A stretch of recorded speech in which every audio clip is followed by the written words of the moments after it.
Quel est l'objectif principal de cette formation? Moi je dirais qu'elle est de rendre les étudiants autonomes, de faire en sorte qu'ils puissent s'insérer dans une vie professionnelle de manière sereine et que du coup ils puissent être efficaces dans leur métier plus tard.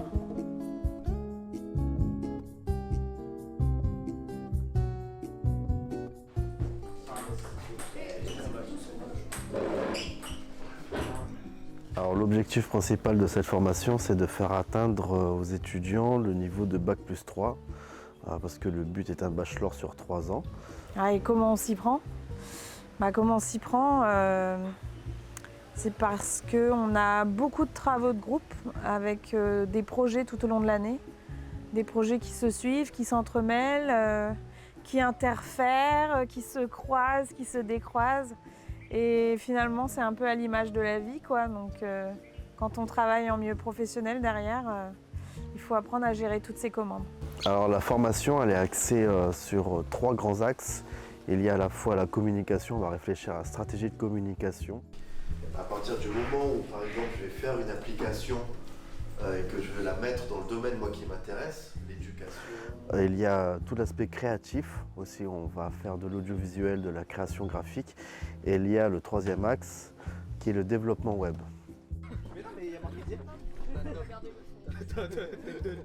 Les compétences et les prérequis qui sont conseillés pour cette formation sont vraiment de 2 ordres. C'est à la fois avoir un peu de création en soi, d'esprit créatif. Donc avant tout, je dirais de la motivation en premier lieu.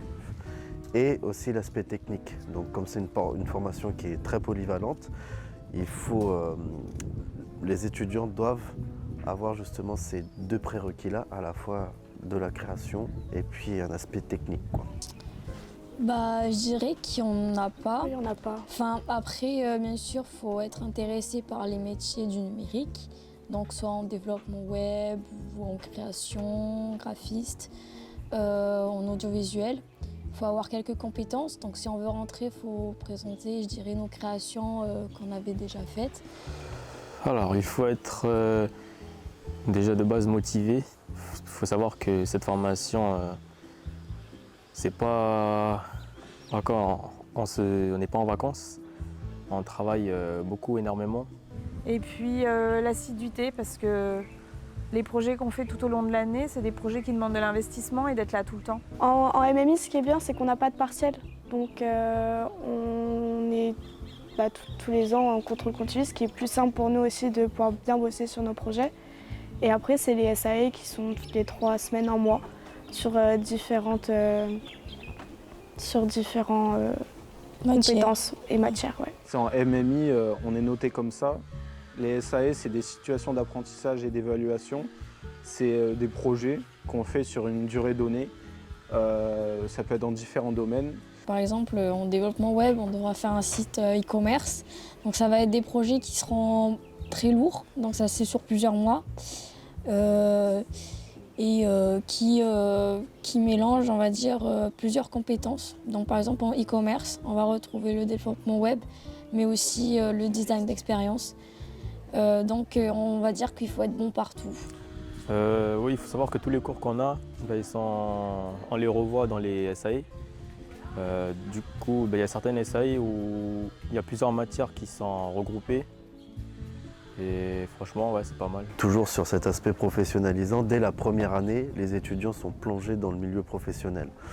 C'est-à-dire qu'ils vont finir leur année et ils doivent faire 4 semaines de stage obligatoires pour réussir leur année. C'est une formation qui est étroitement liée avec le monde de l'entreprise.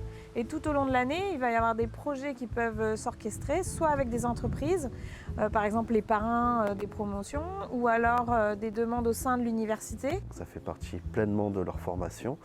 Et en 2e année, ils vont faire 8 semaines de stage. Et en 3e année, ils vont réaliser ce qu'on appelle une année en alternance. C'est-à-dire qu'ils vont faire un temps à l'IUT en cours et un temps dans une entreprise.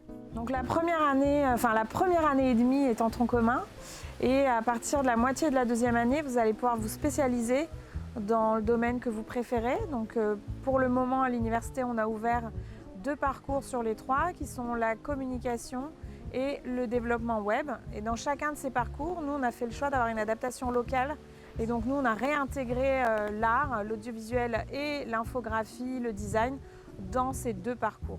Alors sur les effectifs, il faut savoir aussi que c'est une formation qui est sélective. Donc en fin d'année avec Parcoursup, on dispose de fichiers qu'on se répartit entre les différents membres de l'équipe. On va faire une présélection et il faut savoir qu'il y a à peu près un peu plus de 30, mais voilà, une trentaine d'étudiants qui intègrent la première année, quoi. Bon, c'est chill, hein, on va pas se le cacher. On a une bonne ambiance, c'est un petit lieu l'IUT et ça nous permet de bien tous nous connaître, d'avoir une bonne ambiance, de pouvoir parler tous ensemble de projets, de tout ce qu'on a fait dans notre vie. Ouais, on est bien accompagnés vu qu'on n'est pas énormément, vu qu'on n'est pas beaucoup. On est bien accompagnés, bien suivis. Et ouais, donc si on a des problèmes, si on a des moments où on se relâche un peu, les professeurs ils vont nous prendre un entretien directement pour savoir ce qui ne va pas, ce qu'on aurait besoin. Et si jamais, ils nous conseillent aussi la cellule psychologique de l'université, si jamais on a vraiment besoin de se faire accompagner par une psychologue ou quoi. Mais en tout cas, les professeurs sont vraiment présents pour nous et ils veulent qu'on réussisse, quoi. C'est un peu voilà, leur devoir et franchement, je trouve que c'est vraiment bien d'être accompagné comme ça. Moi, l'aspect qui me plaît le plus dans cette formation, c'est justement cette proximité qu'on peut avoir avec les étudiants. C'est-à-dire qu'on les a en première année, on les accompagne pendant 3 ans, donc on les voit évoluer, on arrive à les suivre, on les comprend, on arrive à savoir quand est-ce que ça va, quand est-ce que ça va moins bien et essayer de les accompagner du mieux qu'on peut. Non, après, ce qui est gratifiant des fois, parce que finalement, l'audiovisuel, c'est pas toujours valorisant, parce que c'est pas si facile à faire quelque chose de bien, et que les gens, ils ont toujours tendance à penser que c'est facile de faire une vidéo. Mais bien faire une vidéo, c'est pas si facile. Et du coup, quand j'ai des gens qui disent « Ah, j'ai essayé de faire un truc, mais en fait, c'est super dur », je dis « Mais oui, en fait, de prendre en compte tous les paramètres, c'est pas si simple. » Et l'autre aspect que j'aime énormément aussi, au-delà de ce format-là humain, c'est la formation en elle-même. On aborde des thématiques qui sont assez récentes, qui sont nouvelles. On parle de métiers actuels et éventuellement d'avenir. Donc on réfléchit beaucoup sur les environnements techniques qui nous entourent, leur évolution. Donc voilà, on est beaucoup dans l'observation du contexte en lien avec la thématique de leur formation, qui est très dynamique. Voilà, le numérique modifie. Là, par exemple, on a les intelligences artificielles qui sont apparues vraiment dans les mains des personnes. Nous, on doit se positionner là-dedans. Comment est-ce qu'on réfléchit? Comment est-ce qu'on transforme aussi nos pratiques, etc., quoi. En tant qu'enseignante, c'est quand on va avoir des étudiants qui vont aller plus loin que la demande. Et là, on se dit qu'on a réussi à les toucher et qu'ils ont envie d'aller plus loin.